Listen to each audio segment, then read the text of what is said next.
नमस्कार दोस्तों, आप सभी का स्वागत करता हूं एग्रीकल्चर नॉलेज स्कूल के अपने इस यूट्यूब चैनल में। आप सभी का स्वागत है। आज का महत्वपूर्ण विषय हमने लिया है प्लांट ग्रोथ रेगुलेटिंग बैक्टीरिया, या इसे हम बोलते हैं पीजीपीआर।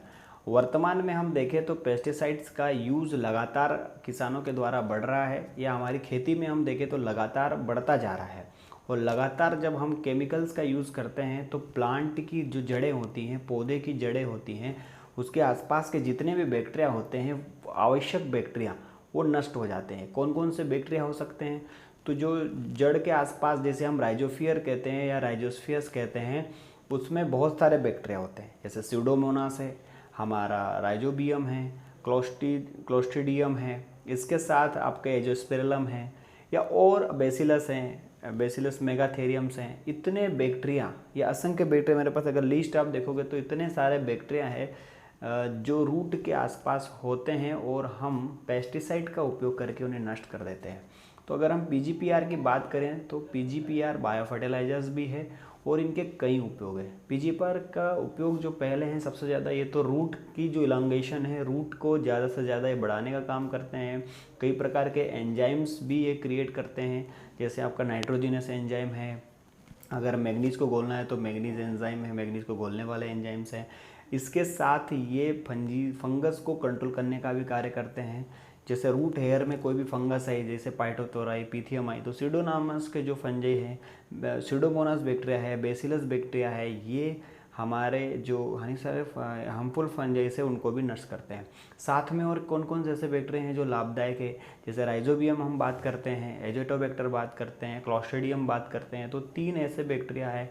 इसके अलावा और एजोस्पेरिलम है। ये 4 प्रकार के ऐसे बैक्टीरिया हैं जो नाइट्रोजन फिक्सन कहते हैं।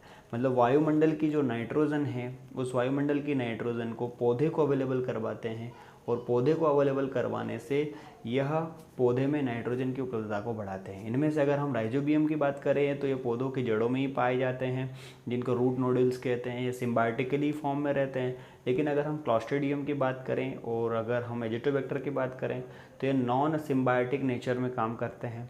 राइजोबियम जो है वो दलहनी फसलों में आपको ज़्यादा से ज़्यादा मिलेगा, जो दलहनी फसलों में नाइट्रोजन फिक्सेशन को बढ़ाता है। और जो एजिटोबैक्टर और क्लॉस्ट्रिडियम है, जो नॉन सिम्बायोटिकली हमारे जो सीरियल्स क्रॉप है उनमें ज़्यादा से ज़्यादा फ़ायदा देते हैं। तो प्लांट ग्रोथ जो जिसे पीजीपीआर भी कहते हैं, प्लांट ग्रोथ प्रमोटिंग बैक्टीरिया, इनका बहुत महत्व है। जब हम खेत में एफआईओन देते हैं, फार्म यार्ड मैन्योर देते हैं, या डायरेक्टली हम खेत में गोबर की खाद देते हैं, तो इन बैक्टीरिया की बहुत अधिक मात्रा बढ़ जाती है।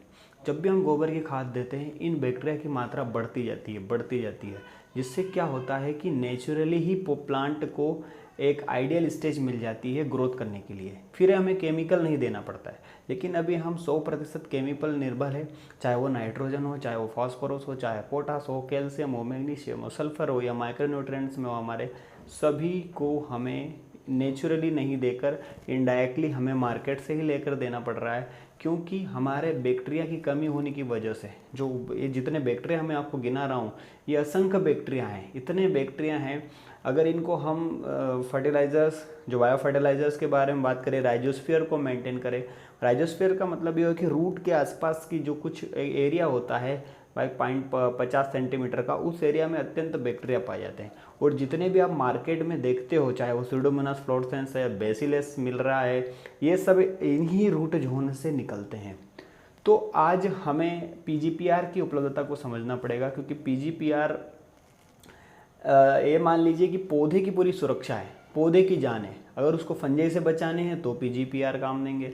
अगर हमें रूट की अच्छी ग्रोथ करवानी है, जिंक को घुलाना है, तो बेसिलस मेगाथेरियम काम करेगा। मैग्नीज को घुलाना है, आयरन को घुलाना है, फॉस्फोरस को घुलाना है, वेसिकुलर माइकोराजा जो फंजाई है उस, ये सब इस रूट जोन में है। तो हमें पीजीपीआर को समझने की आवश्यकता है।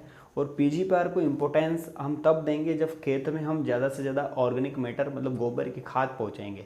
जितना हम गोबर की खाद देंगे उतना हमारी फसल अच्छी होगी। और बाहर से, जो बाहर में मार्केट से जितना हम केमिकल दे रहे हैं वो नहीं देना पड़ेगा, क्योंकि केमिकल सबसे ज़्यादा एक्सपेंसिव होते हैं। केमिकल सबसे ज़्यादा आज खर्चीले हो चुके हैं। जो हमारा खेती का सबसे ज़्यादा जो बजट बढ़ा दिया है वो केमिकल ने बढ़ाया है, चाहे वो इंसेक्टिसाइड हो, चाहे वो पेस्टिसाइड हो, चाहे वो उर्वरक हो।